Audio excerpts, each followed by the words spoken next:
어르신들의 젊음을 돌려드립니다. 낭만과 추억의 그 시절 추억의 쇼에 여러분을 초대합니다.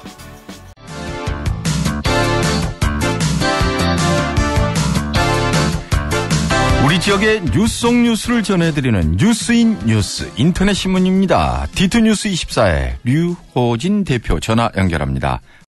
네, 아침 방송을 제가 실수를 해서요.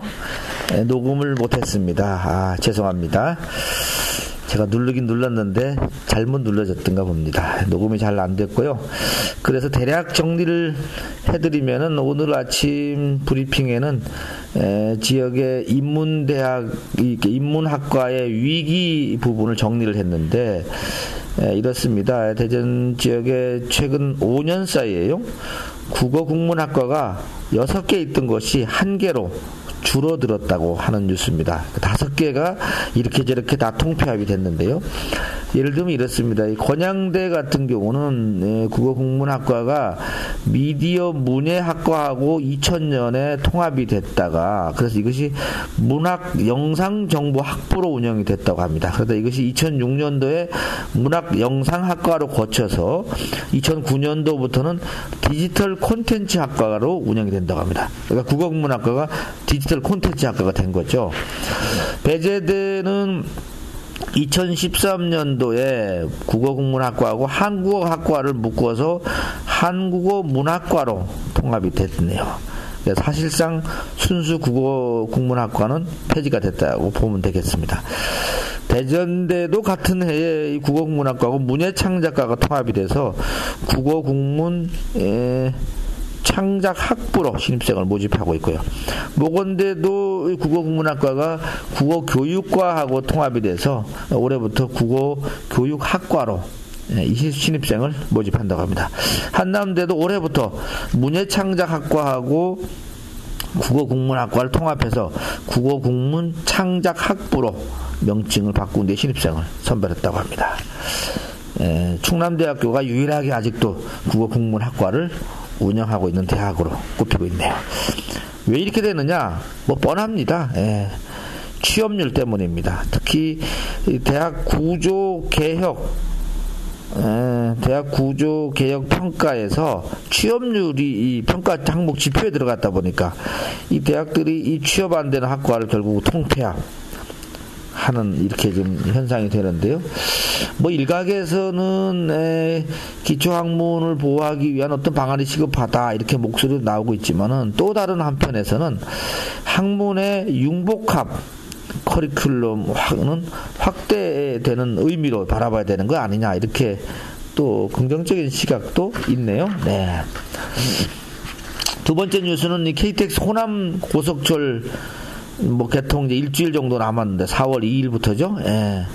그런데 공주역을 경유하는 이 시외버스하고 시내버스가 결정이 됐습니다.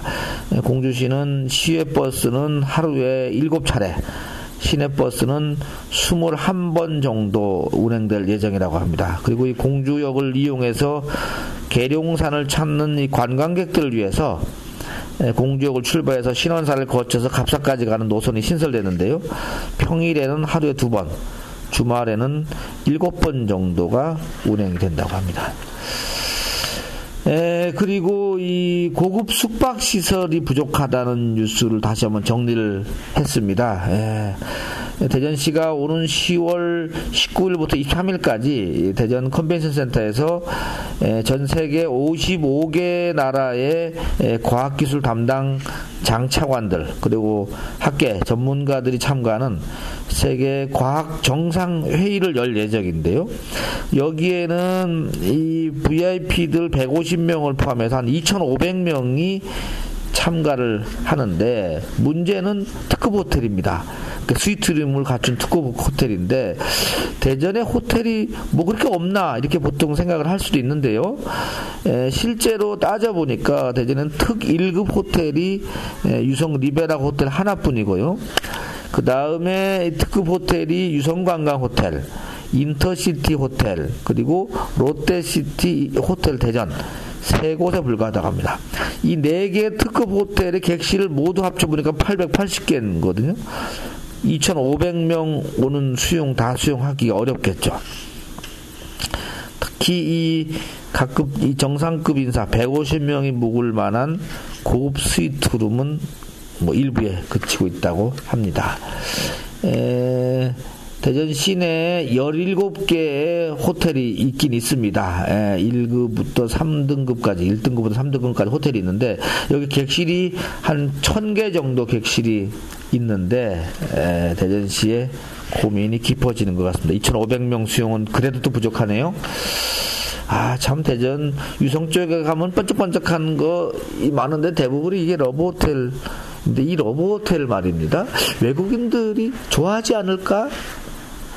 새로운 체험도 하고 싶은데 어떻게 생각하려나 모르겠네요. 아무튼 부족하다고 합니다. 이 마이스 산업이 이 숙박과 연결되다 보니까 이런 문제가 지금 발생하고 있는데 아무튼 뭐 그렇다고 당장 호텔 질 수도 없고요. 걱정입니다.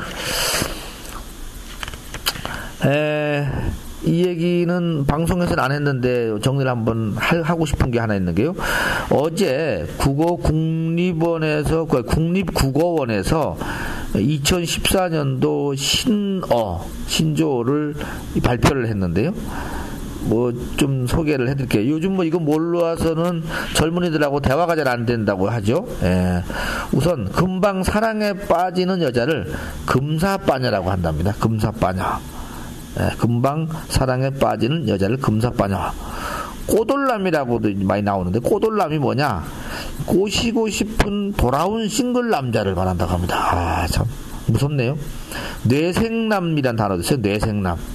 뇌가 섹시한 남자를 이제 뇌생남이라고 하는데 좀 더 풀어주면은 주관이 뚜렷하고 언변이 뛰어나면서 유머와 지적 매력을 가지고 있는 남성을 뇌색남이라고 한다네요. 그리고 오포 세대.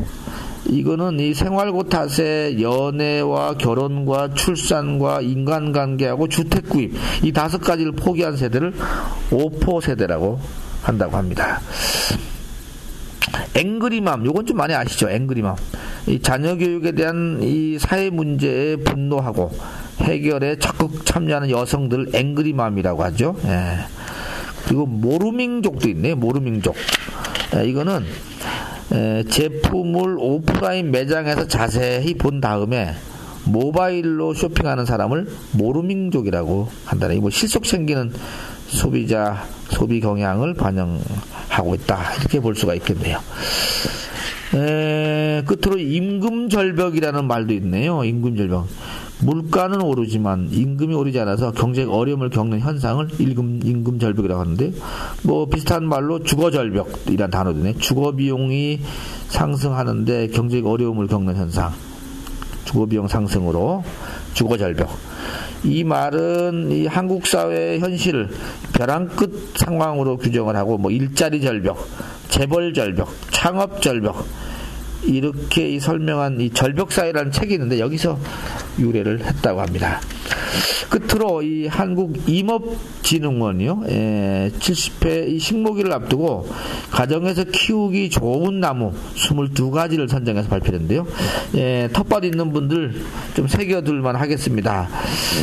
꽃이 아름다운 나무, 또 열매가 아름다운 나무, 기능성 있는 나무 이렇게 5가지 해서 나눴는데 우선 실내에서 키우기 좋은 것들 중에는 열매가 아름다운 나무로 이제 백냥금이라든지 자금우, 또 산호수 이런 나무가 있고요. 전자파 차단 효과가 있는 나무로는 황칠나무, 또 음이온을 발생시키는 나무로 팔소니, 향기가 좋은 나무로 월계수, 잎의 관상 가치가 높은 나무로 돈나무하고 식나무가 선정이 됐네요. 그리고 실외 정원에서 키우기 좋은 나무들이 있습니다. 뭐 배롱나무, 또 수수꽃다리, 벚나무, 진달래, 매실나무, 산딸나무, 미선나무, 산수국, 가는잎 조팝나무, 댕강나무. 이름도 좀 어렵긴 하지만 아무튼 재미있습니다. 정감 있고요. 이런 나무들은 정원에 심으면 키우기 좋다고 합니다. 가을에요. 여러 열매가 아름다운 낙상홍이라는 나무도 정원에서 키우기는 아주 좋은 나무에 포함이 됐네요. 마당이 있는 집 그립습니다. 이상 뉴스 마치겠습니다. 뉴스 플러스 시간입니다. 박근용 건양대 교수가 이 당뇨병 학회 충청지회장에 선출됐네요. 박성배 민주평통 대전 지역회의 부의장이 27일, 28일 서천에서 연수를 개최한다고 합니다. 박상숙 대전시 의회 의원이죠. 어제 대전시 의회 윤리특위 위원장에 선출이 됐습니다. 김무성 이 새누리당 대표가 어제 성심당에서 빵 체험을 한 뉴스도 오늘 사진과 함께 올라와 있네요.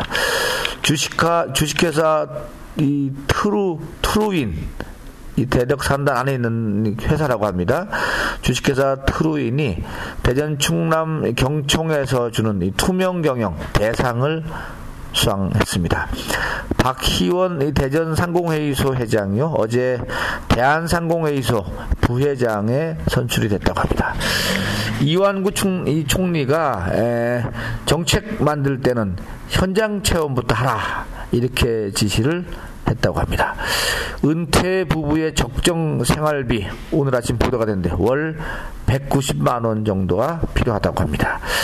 대전권 대학 가운데 이 순수 국어 국문학과를 가지고 있는 대학은 충남대학교가 다 유일하다고 합니다. 그리고 대전에 VIP가 묵을 고급 호텔이 태부족하다 이런 뉴스도 오늘 올라와 있습니다. 이상 플러스 뉴스 마치겠습니다.